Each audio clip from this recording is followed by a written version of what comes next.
जी बिल्कुल, मैं इस टाइम मुल्तान प्रेस क्लब में मौजूद हूँ। अगर हम बात करते जाएँ शेर शाह मेले की, तो वो एक जो है तनाज़ुल बना हुआ है। हमारे साथ अहले इलाका के शहरी खिज़र हयात साहब मौजूद हैं, जो कह रहे हैं कि शेर शाह मेला जो है, यहाँ के आला हुक्मरान जो हैं वो अपनी जो है ताकत पर लगवाना चाह रहे हैं, लेकिन जो मेला है वो फहाशी के नाम से यहाँ पे रखा जा रहा है। हमारे साथ खिज़र साहब मौजूद हैं, जिन्होंने 2 दफ़ा प्रेस कॉन्फ्रेंस की है, आज भी प्रेस कॉन्फ्रेंस की है।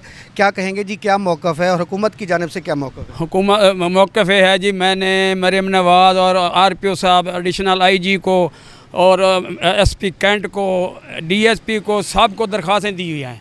भाई मेले की अब तक मेले की इजाज़त भी नहीं हुई, और देखें जाके, अभी जाके देख सकते हैं वहाँ झूले वगैरह, सेटिंग वगैरह सब वो शैतान के पैरोकार लोग वो आ रहे हैं। क्या सुने, अल्लाह की नाफरमानी होती है, ये हमारी बर्दाश्त से बाहर है। हम जब तक ज़िंदा हूँ मैं अल्लाह की नाफरमानी नहीं होने दूँगा। मेहरबानी की वजह ये पुलिस अफीसर को ये चीज़ा करके ठेकेदार इकबाल थहीम उनके खिलाफ कानूनी कार्रवाई करके FIR काट के। हमारे साथ और शहरी भी मौजूद हैं, उनसे भी बात करते हैं कि मेले की इजाज़त नहीं है, फिर भी वहाँ पर सामान आना शुरू हो गया है। तो क्या कहेंगे, मेला जो है वो फहाशी की नज़र है, वहाँ पर अहले इलाका का क्या कहना है? देखिए जी, बात यह है, वहाँ पर आला अफसरों ने उसकी मेले की इजाज़त नहीं दी है, जिसमें से वहाँ पर मेला लग रहा है, मौत का कुआं लग रहा है, मैजिक शो लग रहा है, थिएटर वगैरह लग रहा है।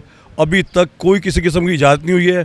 ठेकेदार, हम पुलिस को ये कहते हैं फौरी तौर पे उसको जो है ये सामान कब्ज़े में ले लें, अपने कब्ज़े में ले गए और ठेकेदार के ऊपर पर्चा दिया जाए फौरी तौर पर। अहले इलाका का कहना है कि मेले की इजाज़त नहीं है, उसके बावजूद वहाँ पर सामान लगना शुरू हो गया है। अहले इलाका के लोगों ने आज मुल्तान प्रेस क्लब में यहाँ पर प्रेस कॉन्फ्रेंस भी की है। उनका कहना है कि अगर मेले की इजाज़त नहीं है, जो वहाँ पर सामान लिया जा रहा है वो कब्ज़ा पुलिस लेके ठेकेदार के ख़िलाफ़ जो है FIR दी जाए। जी।